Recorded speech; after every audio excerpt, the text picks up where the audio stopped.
Hola, Dios le bendiga. Vamos a comenzar. Gracias por estar ahí. Lección 2 del módulo 1 de la Escuela de Siervos. Se llama Desata el poder liberador del perdón. Y vamos a hablar sobre esto, sobre el perdón. Es un concepto hermoso. Es hermoso porque obviamente el que es perdonado es librado de la carga pesada de la culpa, de la amargura, del dolor, del temor, del enojo, de la ansiedad. Pero también es hermoso para el que perdona, porque el que perdona recibe gozo, alivio, paz, amor.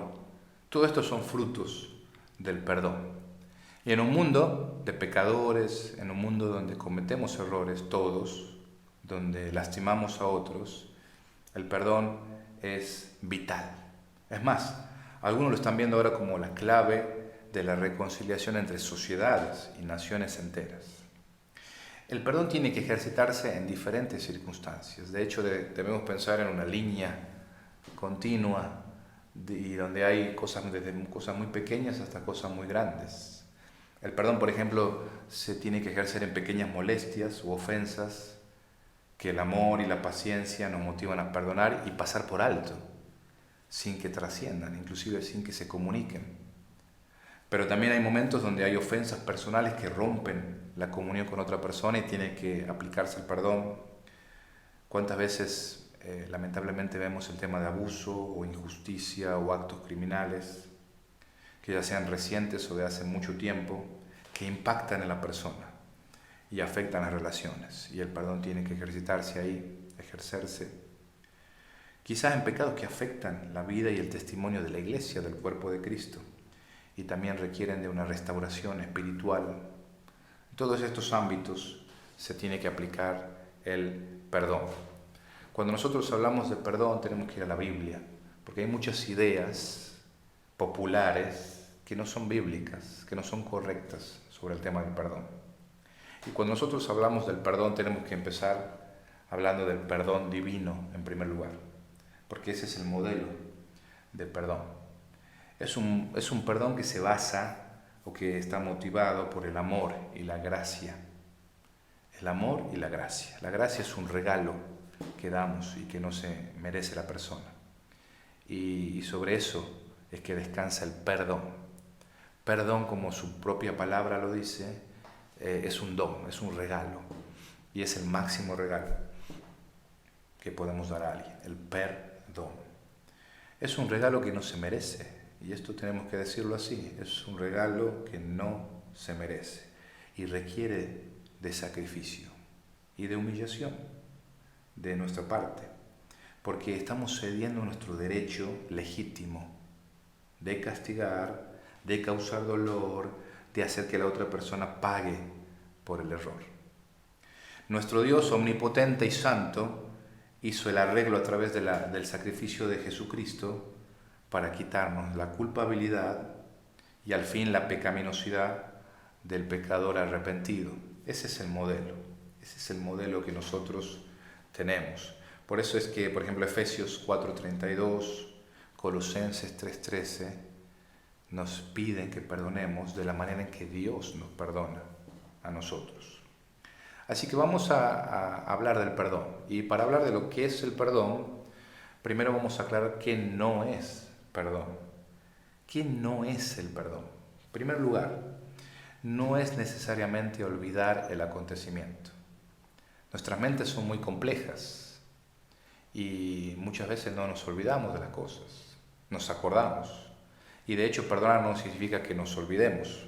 Dios no se olvida, Él decide no echarnos en cara lo que hicimos porque nos perdona. Pero imagínese que el Dios omnipotente, omnisciente y omnipresente se vaya a olvidar de algo. Él no se olvida, pero no lo recuerda, que es diferente. Así que perdonar no es necesariamente olvidar el acontecimiento.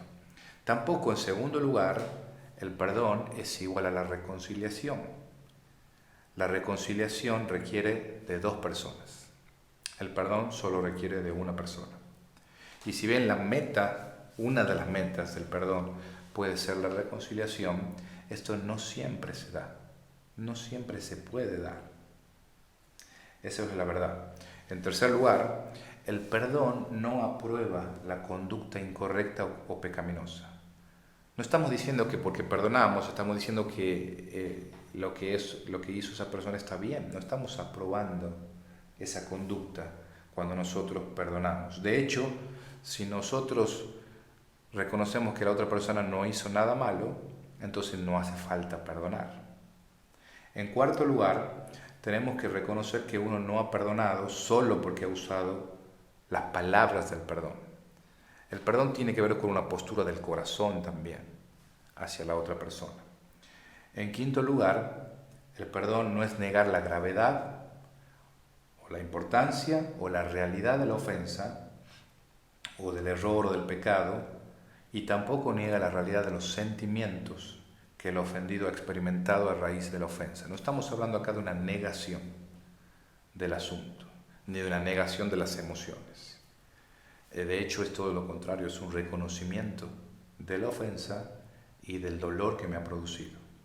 En sexto lugar, el perdón no es un acto legal que libra a la otra persona de todas las consecuencias o penalidades en que puede incurrir el ofensor.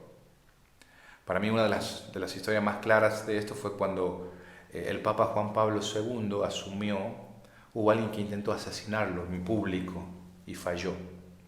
Y entonces lo detuvieron y lo pusieron en la cárcel.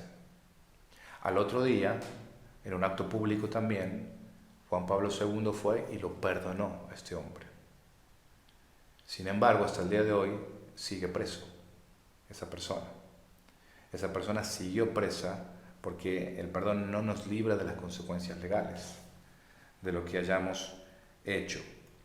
El perdón, cuando hablamos de perdón, hablamos de una postura que toma una persona ofendida en la relación personal con la persona que le ofendió. Entonces, ¿qué sí es perdón? ¿Cómo definimos el perdón? Vamos a definirlo así. Es la respuesta misericordiosa a una persona quien ha lastimado con injusticia. Es una respuesta misericordiosa a una persona quien ha lastimado con injusticia. Y hay dos elementos del perdón que debemos destacar. En primer lugar, es la decisión, es un acto de la voluntad. Es una decisión de remitir la culpa y cancelar la deuda personal. Es decir, dejo de buscar venganza, dejo de buscar que la otra persona sufra por su error, por su acto. Pero en segundo lugar, la persona que perdona vence y deja los sentimientos negativos como el resentimiento y el odio. Y en su lugar busca el bienestar del ofensor. Esto es sanidad de las emociones. Saben que yo siempre me imagino esto de las heridas como las cebollas, tienen capas. Entonces el perdón tiene estas dos dimensiones. Por un lado, la decisión de la voluntad, que ocurre en un momento, y eso es como pelar la cebolla. Y luego la sanidad de las emociones, que es un proceso, y por lo general lleva tiempo, bastante tiempo, si es muy profunda la herida, porque hay que sacar capa por capa por capa hasta que ya no quede nada. Y entonces ahí está sanada la herida. Está la cicatriz, pero ya no hay dolor. Ya no hay más capas. Eso es el perdón. ¿Siempre se comunica el perdón a otras personas? No. Ya lo dijimos anteriormente, muchas veces hay pequeñas cosas que las dejamos pasar por alto. De hecho, la Biblia dice que el amor cubre multitud de pecados. Entonces hay cosas que decimos, bueno, la verdad que no vale ni la pena discutir por esto, lo voy a dejar pasar y ni siquiera lo voy a comunicar a la otra persona. Simplemente lo perdonamos y lo dejamos pasar. Pero hay otras situaciones que sí necesitan ser conversadas, necesitan ser habladas, porque son cosas que me están lastimando a mí y entonces necesito comunicarme con otra persona. ¿Cuáles son las características del perdón? Vamos a ver. En primer lugar, reconocemos los sentimientos. Es muy importante eso. No suprimir, no reprimir los sentimientos, las emociones que nos produce, sino identificarlas y reconocerlas. Esto me dañó, esto me lastimó. Y entonces reconocemos los sentimientos. En segundo lugar, el perdón se basa en la misericordia. Tenemos que reconocer que perdonar es difícil, ¿Por qué? Porque viola nuestro concepto de justicia y se basa en la misericordia y la gracia. Entonces no es sencillo, se basa en la misericordia. Y obviamente que ahí necesitamos recurrir a lo que Dios hizo por nosotros, necesitamos apropiarnos de ese perdón de Dios para poder darlo. Uno no puede dar lo que no tiene. Y la razón por la que nosotros podemos perdonar es porque recibimos de esa misericordia de Dios para poder darla a otros. En tercer lugar, el perdón es una crisis de la voluntad, porque el primer paso no se trata de las emociones, sino de la decisión. Si vamos a pelar la cebolla, vamos a tomar una decisión. Luego vamos a trabajar en la sanidad de las emociones, pero lo primero es una crisis de la voluntad. Tenemos que tomar una decisión de renunciar a la venganza o a causarle dolor a la otra persona. Por eso es que es una conversión del corazón y de las actitudes en primer lugar, el perdón. El perdón en la vida del creyente se manifiesta de diferentes maneras. Vamos a ver las dos opciones, cuando uno es el ofensor y cuando uno es el ofendido. En primer lugar, cuando uno es el ofensor. Tenemos una historia ahí en Mateo capítulo 5, 23 y 24, donde nos enseña nuestra responsabilidad como ofensor.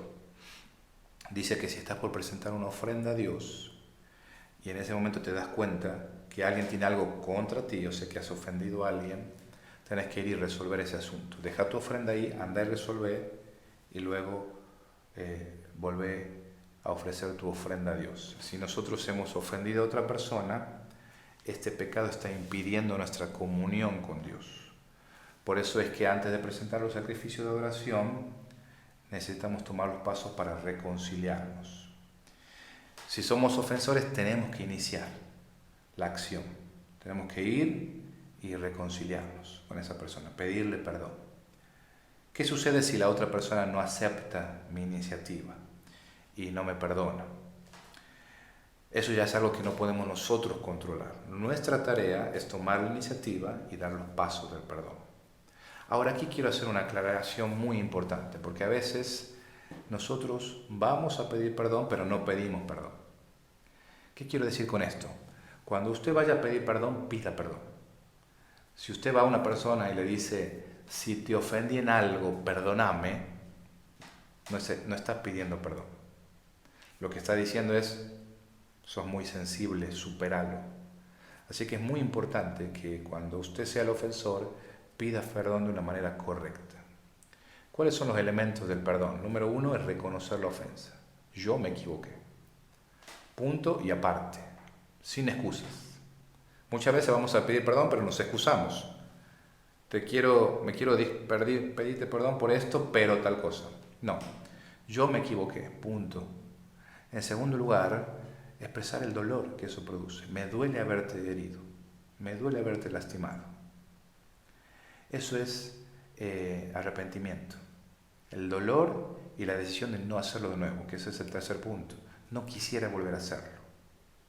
Quizá lo valgamos de nuevo porque somos personas débiles, pero es importante que la otra persona sepa que no es nuestra decisión hacerlo. Queremos no hacerlo de nuevo. Y entonces ahí sí podemos pedir perdón. Así que en resumen, yo me equivoqué, me duele haberte lastimado, no quisiera volver a hacerlo. ¿Puedes perdonarme? Esta es una forma correcta de pedir perdón. Ahora, ¿no sería suficiente confesar el pecado a Dios y listo? No, no es suficiente.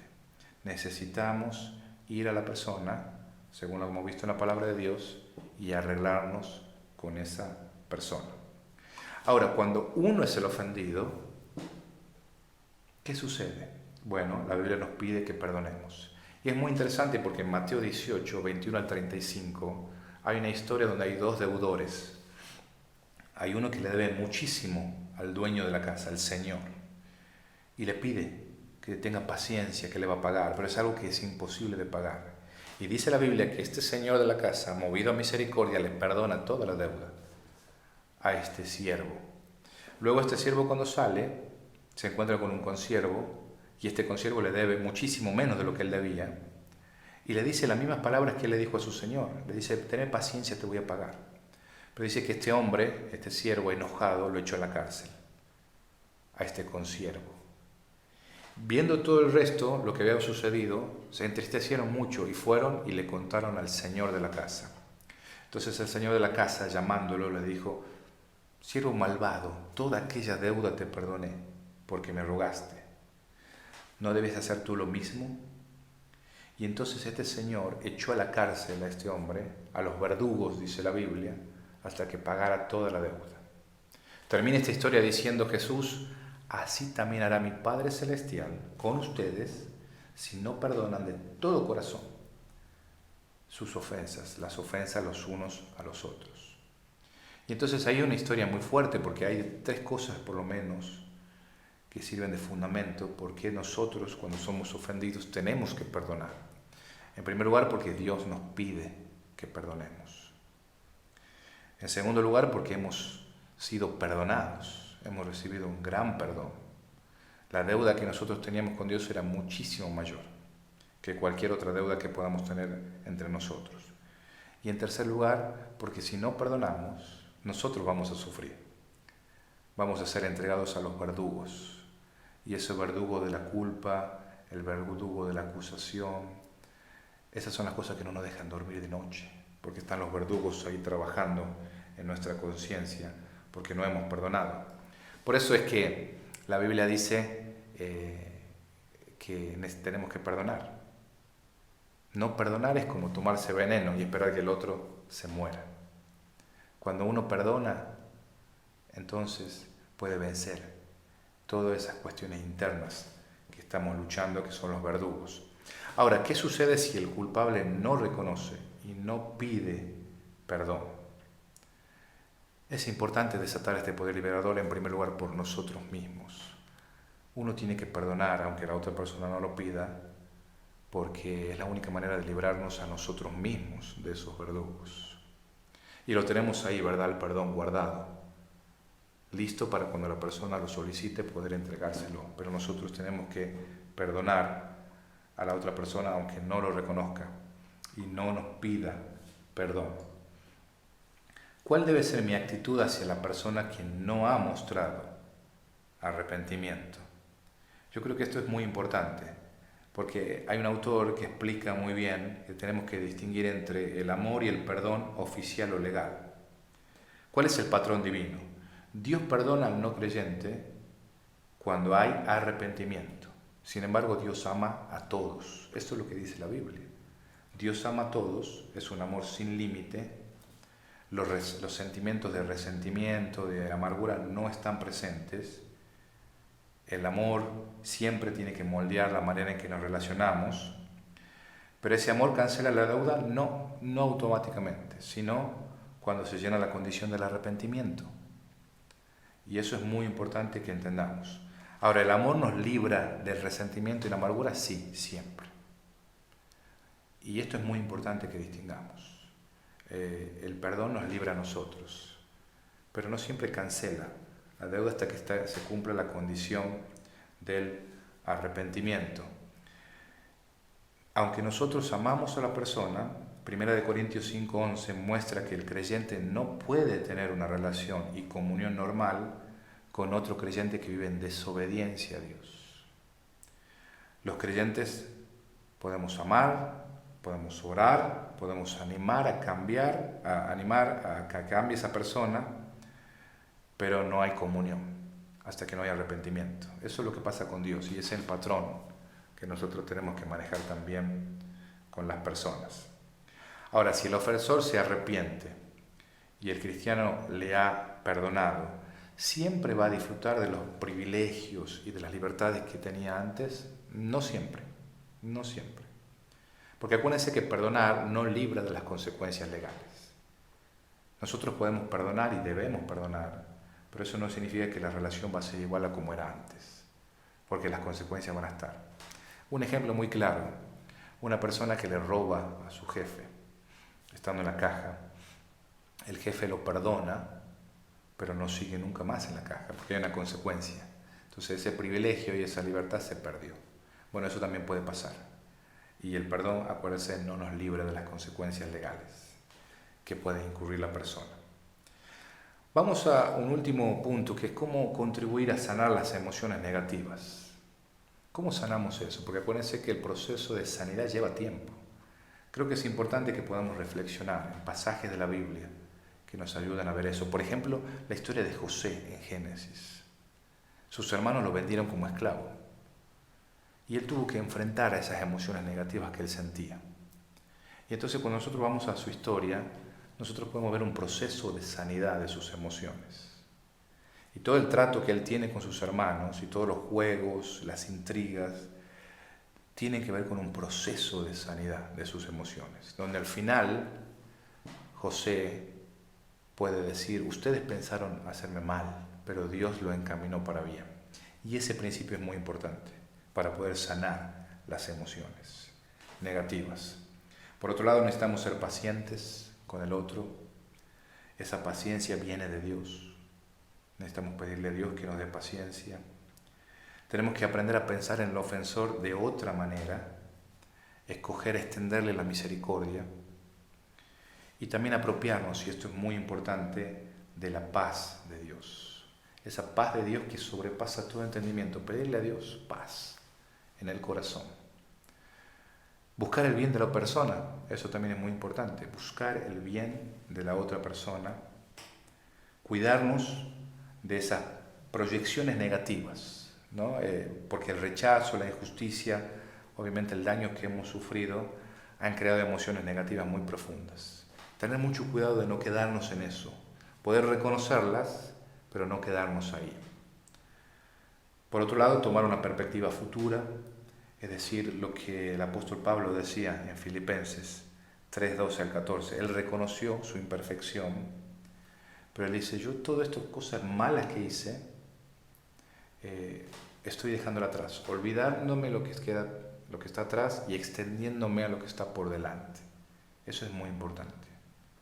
Mirar para adelante y esperar en Dios. Esperar en Dios, eso es fundamental. Mi esperanza está en Dios y espero que Él sea quien sane, espero que Él sea quien me defienda, quien me respalde, quien me restaure. Así que, como hemos visto, el perdón tiene pasos imprescindibles y no siempre suceden de manera simultánea, pero uno de los aspectos es renunciar a mi derecho a vengarme. Es una decisión de la voluntad, es una crisis de la voluntad, es una decisión que tomamos. Y por otro lado es sanar las emociones, sanar nuestras emociones. También dijimos que no es igual a la reconciliación. A veces eso no ocurre inmediatamente, la reconciliación, a veces eso no ocurre nunca, porque requiere de dos partes, cuando el perdón solo requiere de una sola parte. El perdón está basado en el amor, la misericordia y la gracia.